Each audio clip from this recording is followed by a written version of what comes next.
Live update 2வது புறமா current இப்போ லைவ்ல வந்துருச்சு. இந்த படத்தை பாருங்க. எதுக்கு சௌந்தர்யா அந்த அளவுக்கு கோவப்படுறாங்க? எதுக்கு ஜாக்லின் கோவப்படுறாங்க? எல்லாம் கோவப்பட்டு எதுக்கு இவனை வந்து அடிக்கிற வரை ரயான் போறார், ரணவ அடிக்கிற வரை ரயான் போறார்ன்னு பார்க்கும்போது, இந்த ஒரு படத்தை பாருங்க. இதுதான் வந்து காரணம். அதாவது இந்த ஜெஃப்ரியை வந்து பார்த்தீங்கன்னா, இப்படி கழுத்து இப்படி தொண்டை இருக்கு இல்லையா? இந்த படத்தை பாருங்க. தொண்டையை பிடிச்சி இப்படியே வந்து அமுத்திட்டே இருக்கிறான் இந்த ரணவ் அப்படிங்கிறவன். கொஞ்சம் விட்டுருந்தா ஜெஃப்ரிக்கு வந்து உயிரே போயிருக்கும் போல இருக்குது. அப்போ பிக் பாஸ் வந்து சொல்கிறாரு, அந்த டால் தொட்டி இருக்குல்ல, அந்த தொட்டிக்குள்ளே வந்து அவுட் ஆனவங்க போகக்கூடாது அப்படின்னு சொல்லிட்டுருக்காரு. அப்பயும் விட மாட்டேங்கிறான்.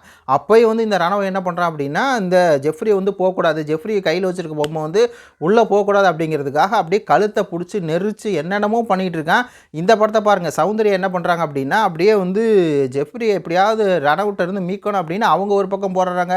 பின்னாடி இருந்து ரயான் ஒரு பக்கம் வந்து போடுறாங்க. எல்லாம் சொல்லிக்கிட்டே இருக்காப்புல ரயான், டே இந்த மாதிரி வந்து நீ இந்த ஆட்டையிலே இல்லைடா, நீ வந்து இவ்வளோ தூரம் இது பண்ணாதடா உர்ரா பொம்மை ஏன்டா பிடிக்கிற அப்படின்னு சொல்லி எல்லாம் கத்திக்கிட்டு இருக்காங்க. சௌந்தர்யா கத்துறாங்க, எல்லாம் கத்திட்டு கிடக்குறாங்க. ஆனால் இந்த ரணவுங்கிற கேடு கட்டவன் என்ன பண்ணுறான்னா, அப்படியே வந்து கொஞ்சம் விட்டுருந்தா ஜெஃப்ரி வந்து செத்துருப்பான் அப்படிங்கிற அளவுக்கு அங்கே வந்து ஒரு சண்டை வந்து போயிட்டுருக்குது. இது ஒரு பக்கம் போயிட்டுருக்கா. இதனால தான் அந்த பொம்மையை கொண்டு போய் ஜெஃப்ரி வச்சிட்றான். இங்கே வந்து அந்தளவுக்கு கொடூரமாக வந்து கொஞ்சம் விட்டுருந்தா கொன்றுப்பா அப்படிங்கிறதா அந்த சுச்சுவேஷனில் இருக்குது.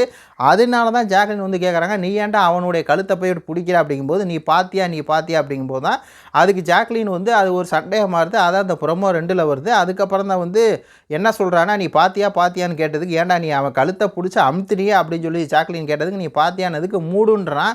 அதனால தான் சௌந்தர்யா வந்து என்னடா மூடுங்கிற அப்படின்னோடனே, நீ வாயை மூடு அப்படின்னு சொல்லி அடுத்து என்ன பண்ணுறான், ரணவ் வந்து சௌந்தர்யாட்ட சண்டைக்கு போகிறான். அதுக்கப்புறம் சௌந்தர்யா வச்சு 2வது புறமால வந்த மாதிரி கிழிச்சு விட்றாங்க. அதுக்கப்புறம் முடிய எப்படி ஆட்டுறங்கமோ அப்படி தாண்டா ஆட்டுவேன் அப்படின்னு சொல்லி அப்படியே சண்டை போயிட்டுருக்கு. அதுக்கப்புறம் சாரி ஜாக்லின் அப்படின்னு சொன்னோன்னா, என்னடா உன் சாரி வேணாம் பூரி வேணாம் அப்படின்னு சொல்லி பார்த்தீங்கன்னா, ஒரு பக்கம் சௌந்தர்யா செம்ம டென்ஷன் ஆயிடுறாங்க. இதுக்கு இடையில வந்து ஒரு காமெடி நடந்திருக்கு. காமெடியில் வந்து மஞ்சூரியை சௌந்தர்யா போட்டு பொலன்னு பொழந்துருக்காங்க.